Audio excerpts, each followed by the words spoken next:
90s kids middle class life ಇದೆಯಲ್ಲ, ಅದು ನಮ್ ಬದುಕಿನ ಸ್ಟ್ರಾಂಗೆಸ್ಟ್ ಲೆಸನ್. ಹುಟ್ಟದಾಗಿಂದ ಬಾಡಿಗೆ ಮನೆ ಇಲ್ಲ ಅಪ್ಪನು ಕೊಟ್ಟಿರೋ ಕ್ವಾರ್ಟರ್ಸ್ ಅಲ್ಲೇ ನಮ್ ಚೈಲ್ಡ್ಹುಡ್ ಕಳೆದಿದ್ದು. ಅಪ್ಪನೇ ಸೈಕಲ್ ಅಲ್ಲಿ ಓಡಾಡುವಾಗ ನಾವು ಸೈಕಲ್ ಕೇಳೋ ಧೈರ್ಯ ಎಲ್ಲಿತ್ತು? ಅದೇ ಸೈಕಲ್ ಅಲ್ಲಿ ಹಾಫ್ ಪೆಡಲ್ ಹೊಡಿತಾ ಸೈಕಲ್ ಕಲ್ತೋರು ನಾವು. ಹೊಸ ಬಟ್ಟೆ ಅಂತ ನೋಡಿದ್ದು ಪ್ರತಿ ವರ್ಷದ ಯೂನಿಫಾರ್ಮ್ ಮಾತ್ರ. ಸ್ಕೂಲಲ್ಲಿ ಕ್ಯಾಮಲ್ ಜಾಮೆಟ್ರಿ ಬಾಕ್ಸ್ ಇಟ್ಕೊಂಡವನು ಶ್ರೀಮಂತ. ನಮ್ಗೆ ನಟರಾಜ ಇದ್ರೆ ಅದೇ ದೊಡ್ಡ ವಿಷಯ. ಅಪ್ಪ ಸೆಕೆಂಡ್ ಹ್ಯಾಂಡ್ ಹೀರೋ ಪುಚ್ಚು ಇಲ್ಲ ಬಜಾಜ್ ಚೇತಕ್ ತಗೊಂಡ್ರೆ ಅದೇ ನಮ್ಗೆ ಅಂಬಾರಿ. ಸ್ಕೂಲ್ ಫೀಸ್ ಯಾವತ್ತೂ ಟೈಮ್ ಕಟ್ಟಿಲ್ಲ. ಸ್ಕೂಲ್ ಟ್ರಿಪ್ಗೆ ದುಡ್ಡು ಈಸಿಯಾಗಿ ಯಾವತ್ತೂ ಸಿಕ್ಕಿಲ್ಲ. ಶ್ರೀಮಂತರ ಕಾನ್ವೆಂಟ್ ಕಾಲೇಜ್ಗಳಲ್ಲಿ ಮಿಡಲ್ ಕ್ಲಾಸ್ ಮಕ್ಕಳು ಓದುವಾಗ ಅನುಭವಿಸೋ ಇನ್ಫೀರಿಯಾರಿಟಿ ಕಾಂಪ್ಲೆಕ್ಸ್ ನಮ್ಗಷ್ಟೇ ಗೊತ್ತು.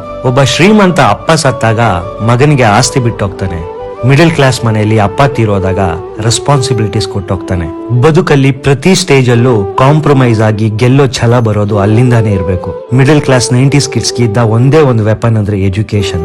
ಇವತ್ತು ಎಷ್ಟೋ ಮಿಡಲ್ ಕ್ಲಾಸ್ ಜೀನಿಯಸ್ ಗಳು ದೊಡ್ಡ ಸಾಫ್ಟ್ವೇರ್ ಹುದ್ದೆಲಿದ್ದಾರೆ, ಡಾಕ್ಟರ್ ಗಳಾಗಿದ್ದಾರೆ, ಬಿಸ್ನೆಸ್ ಮೆನ್ ಗಳಾಗಿದ್ದಾರೆ, ಸೈಂಟಿಸ್ಟ್, ಸಿನಿಮಾ ಸ್ಟಾರ್ಸ್ ಎಲ್ಲ ರಂಗದಲ್ಲೂ ಗೆದ್ದು ತೋರಿಸಿದ್ದಾರೆ. ನಾಳೆ ಗೆದ್ದೇ ಗೆಲ್ತೀವಿ ಅನ್ನೋ ಹೋಪ್ ಇದೆಯಲ್ಲ, ಅದು ಪ್ರಪಂಚನೇ ಗೆಲ್ಲೋ ಮಂತ್ರ.